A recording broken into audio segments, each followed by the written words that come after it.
Olá pessoal, meu nome é Matheus Laiola, eu sou delegado de Polícia Civil aqui no estado do Paraná.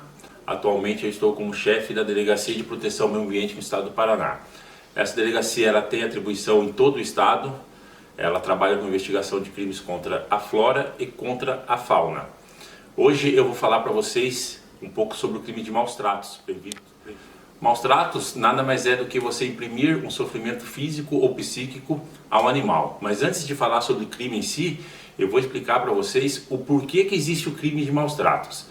Muitas pessoas equiparam o animal à mera coisa, a um objeto.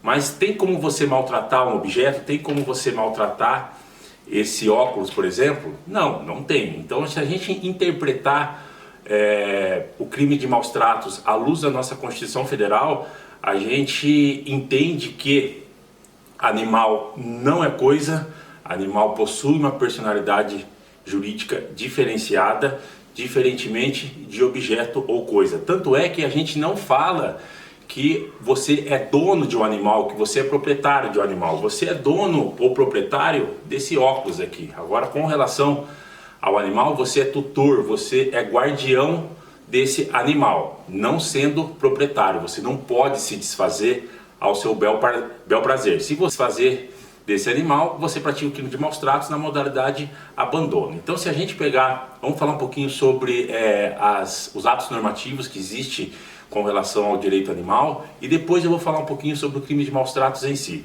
Então, a gente tem no topo a Constituição Federal. A Constituição Federal nossa é a única no mundo que proíbe a prática do crime de maus tratos.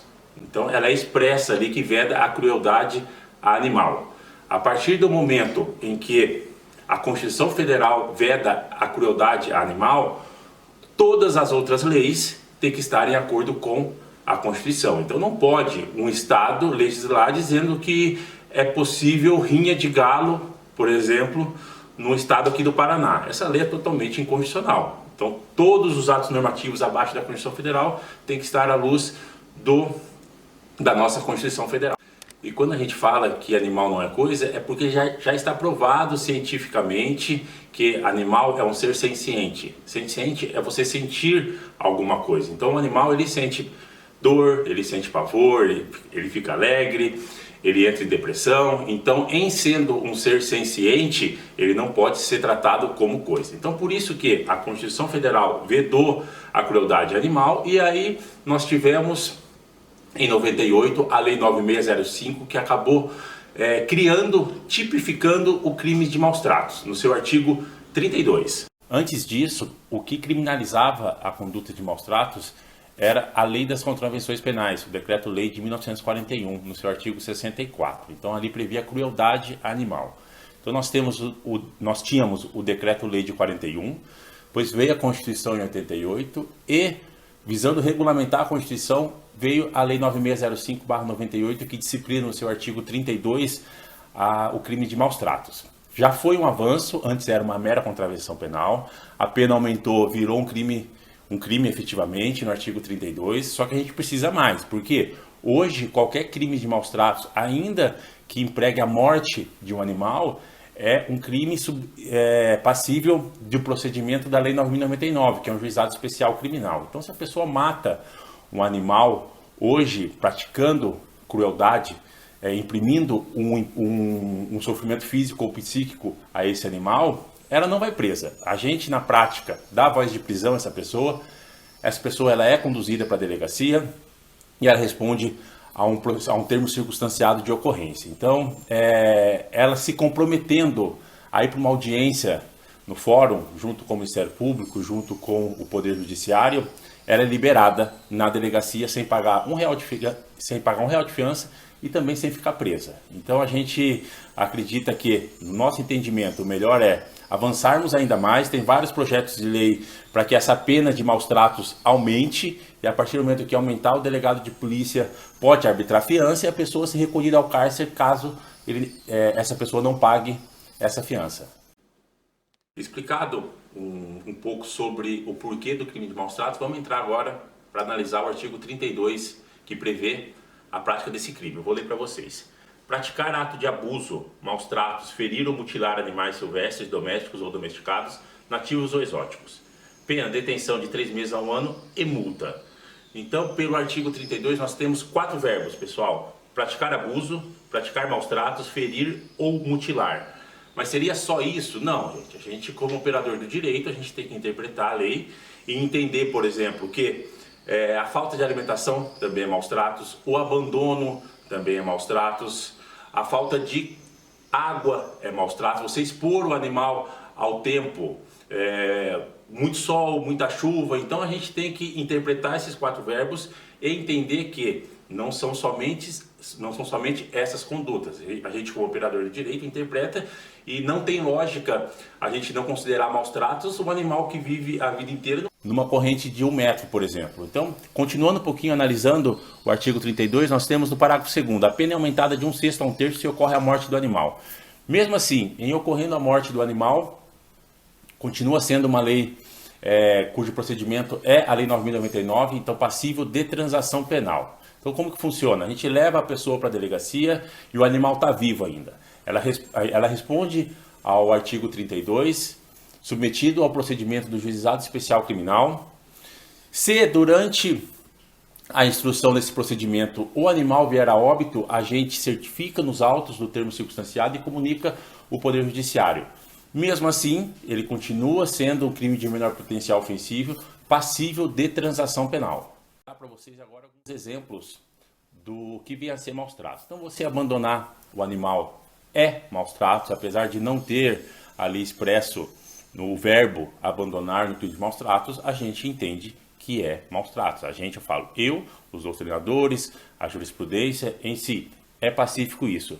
Você ferir o animal com chute, com soco, com facão, com faca, enfim, você ferir também é maus tratos. Você mutilar o animal, então se você cortar a orelha do animal, cortar o rabo do animal, o Conselho de Medicina Veterinária já entendeu desse jeito, via resolução, então é uma prática proibida há anos, mutilação, salvo em caso extremamente justificável, como por exemplo um procedimento cirúrgico, porque o animal foi atropelado e tem que amputar a perna. Agora, você fazer para fins de estética, não pode. Não pode também envenenar. É muito comum a gente ver casos, principalmente aqui na Delegacia do Meio Ambiente, do animal sofrer um envenenamento por meio de chumbinho. Chumbinho, gente, é uma substância tóxica, é um veneno proibido pela Anvisa há muitos anos. Então, a gente tem feito vários flagrantes aqui na Delegacia do Meio Ambiente da pessoa que expõe à venda ou então que utiliza o chumbinho. Esse veneno não tem como ser comercializado de maneira lícita no país, então a gente tem ido em vários estabelecimentos comerciais e autuado em flagrante. A gente chega no estabelecimento, o estabelecimento não tem exposto à venda de maneira ostensiva esse veneno, mas escondido no local ali a gente já encontrou já em dezenas de situações. Tem lá o frasco de chumbinho que ele deixa escondido, mas ele coloca para vender. Então o envenenamento é crime, muitas vezes as pessoas acabam utilizando o chumbinho para matar o animal. O chumbinho é extremamente tóxico, pode matar inclusive um ser humano. Manter em local pequeno também é prática de crimes maus tratos. Mas quando a gente fala em manter em local pequeno, não tem como a gente chegar e falar é sempre maus tratos. Então a gente tem que analisar cada situação em concreto. Aqui na delegacia a gente recebe um monte de informação de denúncia dizendo, não, porque o animal está numa corrente curta, o animal está num ambiente sujo, o animal está num ambiente pequeno, é maus tratos ou não é? A gente tem que analisar a situação em concreto. Então a gente vai até o local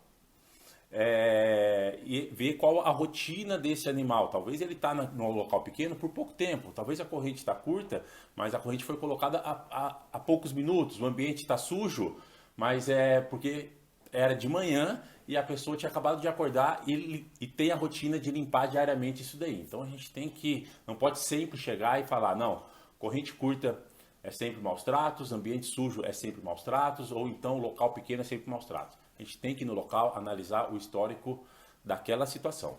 Fala em abuso, no artigo 32, a gente tem você submeter a um trabalho intenso do animal. Então se a gente vamos falar de carroça, né? Aqui em Curitiba existe uma lei municipal proibindo a tração animal.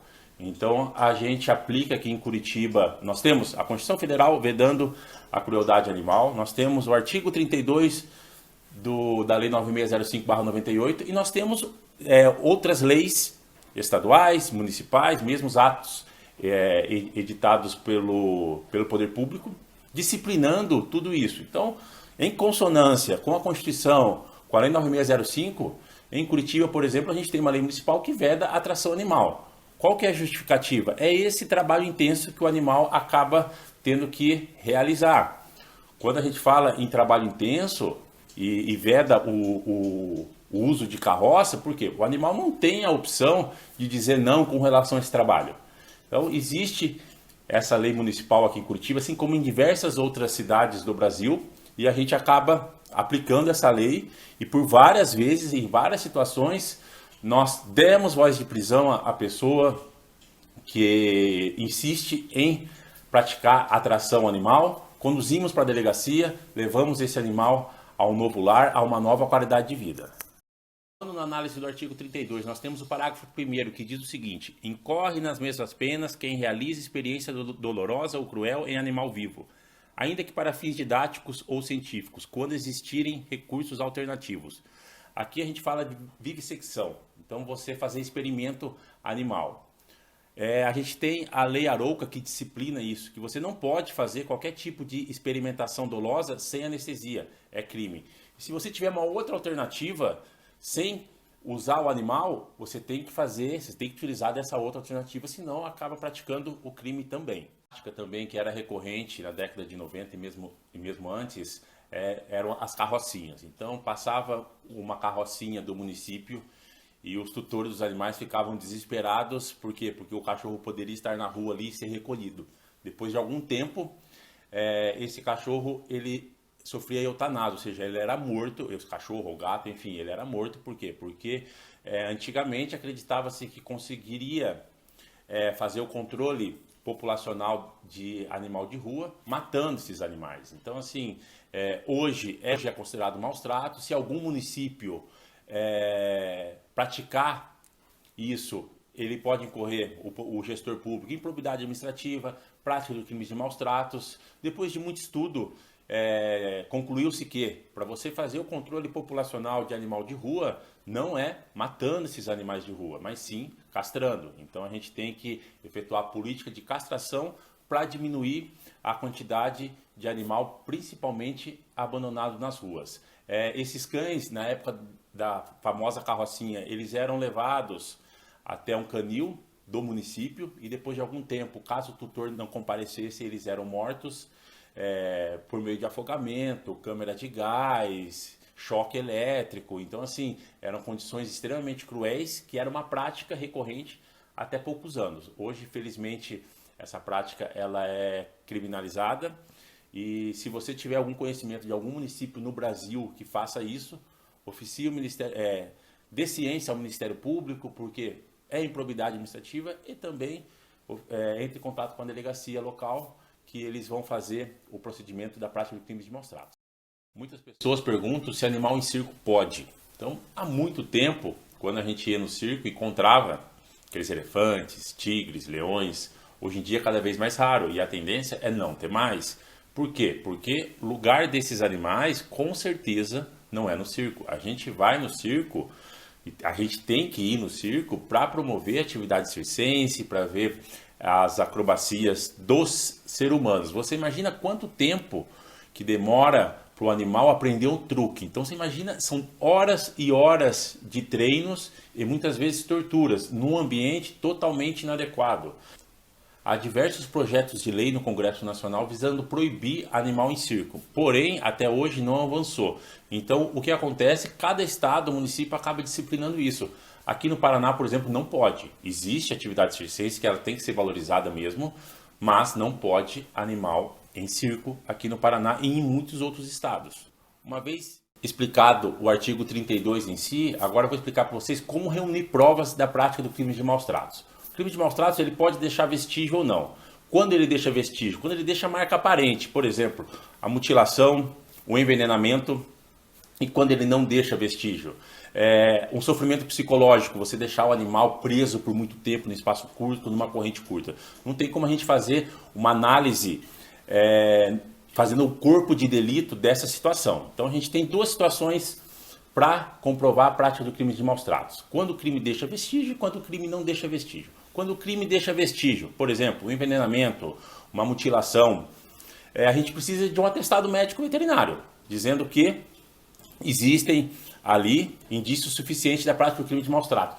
Na impossibilidade desse atestado médico veterinário, isso pode ser suprido por prova material, como por exemplo foto, vídeo ou mesmo testemunhal.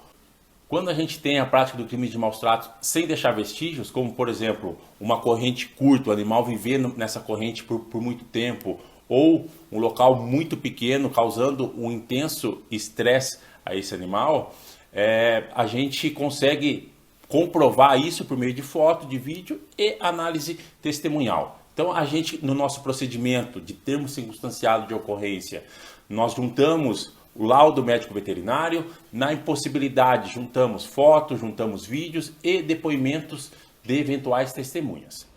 Se a pessoa tem dúvida se a situação em concreto é maus tratos ou não, procure a polícia, procure o Ministério Público, uma ONG de proteção animal. Muitas vezes uma conversa vale mais do que encaminhar a pessoa para a delegacia.